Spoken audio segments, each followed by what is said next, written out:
Hey everyone, welcome to my channel. तो ये है क्लास 5 की साइंस का चैप्टर नंबर 3 मैटर के क्वेश्चन आंसर्स जो आज हम डिस्कस करेंगे।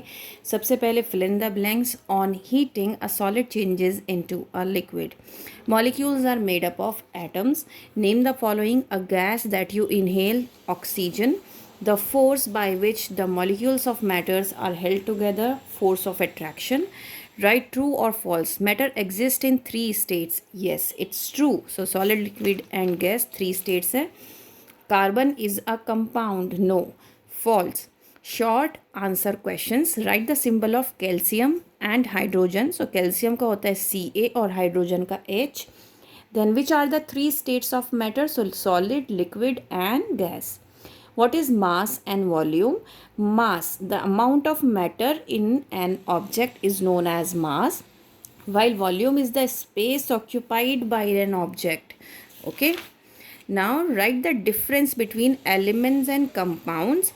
So element क्या होता है? A substance whose molecules are made up of only one kind of atom. जब मैंने आपको चैप्टर समझाया था तो मैंने उसमें भी आपको बहुत अच्छे से समझाया था कि एलिमेंट्स वो होता है जो सिर्फ सिंगल टाइप के एटम से मिलकर बना हो, जैसे कि हाइड्रोजन एटम। ठीक है, तो सिंगल मॉलिक्यूल के एटम से बना है HNH, that means H2। So for example gold, iron, calcium, ये क्या है? सारे आपके एलिमेंट्स हैं। देन कंपाउंड्स, वो मॉलिक्यूल्स जो कि एक ही टाइप के एटम से मिलके बने हों। A substance whose molecules are made up of more than one kind of atoms, मतलब एक से ज़्यादा काइंड के। जैसे वाटर का मैं एग्जांपल लूँ तो इसमें हाइड्रोजन के 2 मॉलिक्यूल हैं, ऑक्सीजन का 1 मॉलिक्यूल है, तो वो क्या हो गया? आपका कंपाउंड हो गया। तो यहाँ पर ना एलिमेंट्स और कंपाउंड्स के दोनों के डायग्राम बना रखे हैं, हाइड्रोजन मॉलिक्यूल और अमोनिया मॉलिक्यूल का। आपको भी इसी तरीके से बनाना है। और यहाँ पर एग्जांपल दिया है अमोनिया का NH3 and then carbon dioxide CO2 water. कोई भी आप तीनों में से कोई भी बना सकते हो। तो NH3 में ये जो ब्लू वाला पार्ट देख रहे हो ये नाइट्रोजन है और ये H3 है, मतलब हाइड्रोजन के 3 मॉलिक्यूल्स हैं। ठीक है। Then we have physical change and chemical change. Physical change temporary change होता है और इसमें कोई भी नया सब्सटेंस फॉर्म नहीं होता है। जैसे कि अगर आप बर्फ़ से पानी बना रहे हो तो फिर से वापस से पानी से बर्फ़ बन सकता है ना। केमिकल चेंज वो चेंज होता है जो कि परमानेंट होता है। आप इसमें मतलब क्या होता है, इसमें एक नया सब्सटेंस बनता है। जैसे अगर हम पेपर को जला रहे हैं तो जब वो पेपर जल जाएगा तो उसमें क्या रह जाएगा? रेजिड्यू, उसका सिर्फ ऐश रह जाएगी, राख रह जाएगी, ब्लैक ब्लैक। अब उस राख से अगर आप फिर से पेपर बनाना चाहो तो वो पॉसिबल नहीं है। इसी वजह से इसमें क्या बनता है? एक सब्सटेंस बनता है नया, और ये इसीलिए परमानेंट चेंज होता है। और यहाँ पर एग्जाम्पल के साथ उन्होंने आपको डायग्राम ड्रॉ करने हैं। और यहाँ पर देन इसके बाद फिजिकल चेंज में इट इज़ मोस्टली रिवर्सिबल। ये रिवर्सिबल होता है, जैसे आपने बर्फ़ से पानी बनाया, पानी से बर्फ़, जैसे कि water change into water vapour.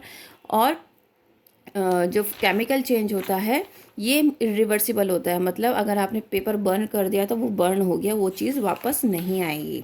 Then solid liquid gas का जो डिफरेंस है, force of attraction between the molecules very strong.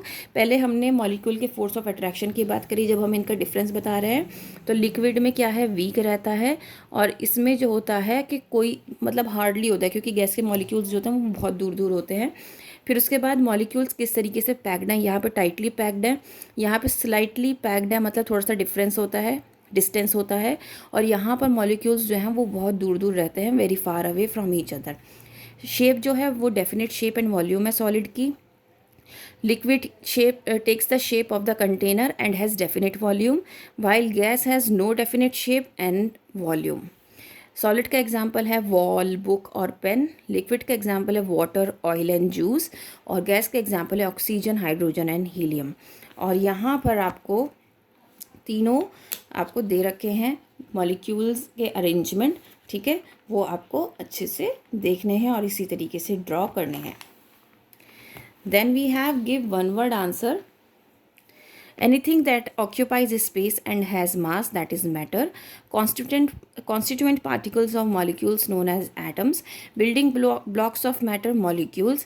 Amount of matter in an object is known as mass. Now The state of matter can be changed. Yes, matter changes its state on heating and on cooling. On heating, molecules gain energy and move apart. On cooling, molecules lose energy and come closer. तो यहाँ पर एक change of state of matter का एक diagram बना हुआ है कि सॉलिड से लिक्विड में कैसे चेंज हो रहा है. ऑन हीटिंग ये गेन एनर्जी को गेन कर रहा है और फिर ये क्या कर रहा है, यहाँ पर भी गेन कर रहा है एनर्जी, लेकिन जब गैस से सॉलिड की फॉर्म में आ रहा है तो वो कूल करने पे क्या हो रहा है, लूज़ कर रहा है एनर्जी. ठीक है.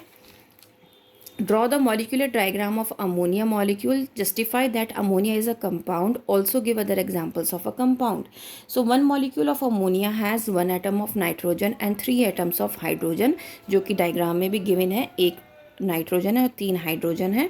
So it's a compound. CO2 and H2O are other examples. ठीक है.